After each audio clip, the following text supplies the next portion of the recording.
So Jamal Niaz here with Anthony Crolla.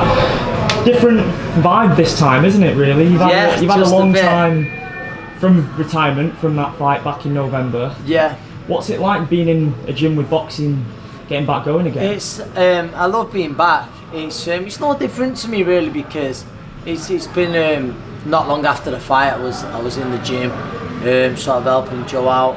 I'm around the same people, so it's great, Joe. So you're not missing that gym banter or anything like that. But it was nothing sort of new to me, because even when I wasn't boxing, or even when I was boxing, so even in training camp, I was still going to my amateur gym, sort of helping coach. So it's nothing new to me really. So I just feel like I'm learning things from Joe as a coach.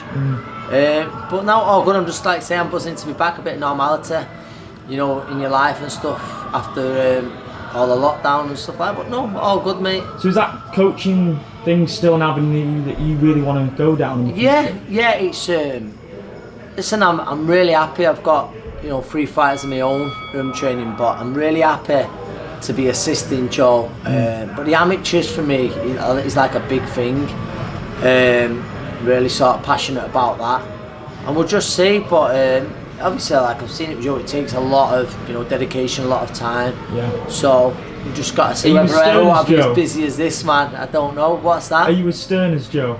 In terms of you can dish it out when you need to. Yeah, I think you've got to be able to, haven't you? You know, as a coach, and you've got to know when to do it and when not to do it. But obviously, like I'm learning from Joe. We've got a great little setup there with the amateur team, and I'm enjoying it, mate. Really enjoying it. Obviously, the other things that I want to do and have to do as well. You know, outside of boxing, but all good, mate. So you were doing punditry as well? Yeah, that's something I love. Well. So yeah, and like bits of that, and there's bits lined up before what happened.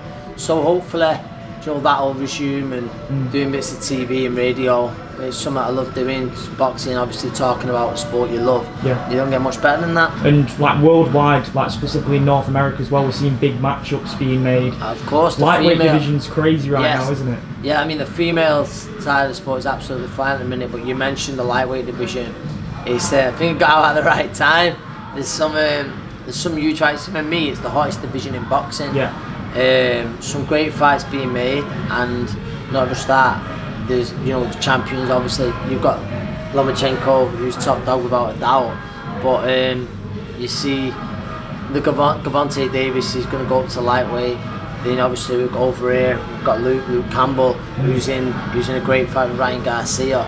But then you Fortuna Linares, Teofimo Lopez. Yeah. Obviously, Lomachenko, he's for real. There's no doubt in that. It's a great division. There's so many you could name. They're just like sort of just ones you've straight away just rattled off six or seven names. Yeah. It's some top 10. So when you mentioned Lopez and Ryan Garcia, their fights, they're both very young guys, and Lopez against Lomachenko. Do you think he's in deep waters very early? Or do you think listen, I fancy Lomachenko to win in style, but Lopez is a top fighter. He's got that one punch power as well that we've seen with Comner, who's a solid champion. He's like you say, he's the real deal. There's no denying that. I just believe with Lomachenko, he's a very special fighter. There's no denying that. A special, unique fighter. But they're all great matchups to be made. Like you say, your Garcia Cambell. I think that's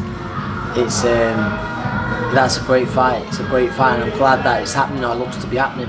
Do you think the danger with someone like Ryan Garcia is that he's so active on social media that people see more of his drills on the punch bag? Do you know what? That is always thing, because Joe, as you know himself, he's like, don't put him too much out. Yeah, so you can say but I mean the things on like the speed ball or the float ceiling ball. It's impressive, but you need to see. It's really impressive, but that doesn't give nothing away. So, or him belting the body bag with one of his mates or some celebrity or YouTubers holding. Yeah. That don't give nothing away, but it gets him a few million views, and I'm sure it earns him a lot of money. Yeah, he's definitely done well at marketing himself. Brilliant. He's done brilliant. But listen, I think he can fight as well. He can certainly fight. You can't just say he wants to fight. He wants the big fights. So yeah, it's with a fight, they've always got to be careful. There's two sides to it. They've got to be careful how much they put out, you know, in training camp, upcoming fights, because there's no denying people are watching thinking he's doing that. That's becoming regular. Look how he does this wrong. Look how he does this right. But then at the same time, social media is such a big thing now. You got to build that profile. You got to build the profile, and he's brilliant at doing that. And certain fighters are very, very good at doing that. And finally, last question. Yesterday, news that kind of blew the world of boxing out the water. Absolutely crazy. It's been touted for ages, but it's actually happening now. Mike Tyson is returning in an exhibition bout against Roy Jones Jr. What do you make of it? It's strange, you know. I don't know if it's for charity, if it's for, I'm sure some money for a charity race, which is good, but I don't know what the terms are. If there's going to be a decision. I know it's an exhibition bout, so there's going to be a decision, but it's strange really, because I thought, being honest, if Tyson was going to return in some kind of bout, there'd be someone there who's going to be able to hit. Jones, I know he's not the fighter he once was, but you probably couldn't think of a worse opponent, you know. So it's strange. It's very, very strange. But I saw some bookmakers giving odds out. So maybe they are going to give a decision. I don't know. It's all a bit bizarre for me. Obviously, listen, I'd rather not see it. And people are like, well, I bet you'll watch it though. Do you know what? Yeah, probably. I certainly wouldn't be staying up for it or anything like that, to the greats of the sport. But that's it. I just, I don't know. It's very strange. Wish it wasn't happening. I'm pretty much the same. But I think at the same time, the guys that kind of endorse the YouTube bouts, you can't kind of talk smack about Mike Tyson coming back either. Of course, I get it. Like, it's the age, and I think getting it in the head is not good for you. That's no secret, and especially as you get older. But like I say, I don't know how much they're going to roll back. Like I said, whether there's a decision, whether there's going to be a winner or a loser. But what I do say is, like, I find it really strange that they pick Roy Jones Jr. as the opponent. But everyone's going to tune in. Yeah, they will do for sure. Right, I'm going to let you go because I know you're in a rush. But yeah, thank you so much for your time. Good to see you, mate. As always.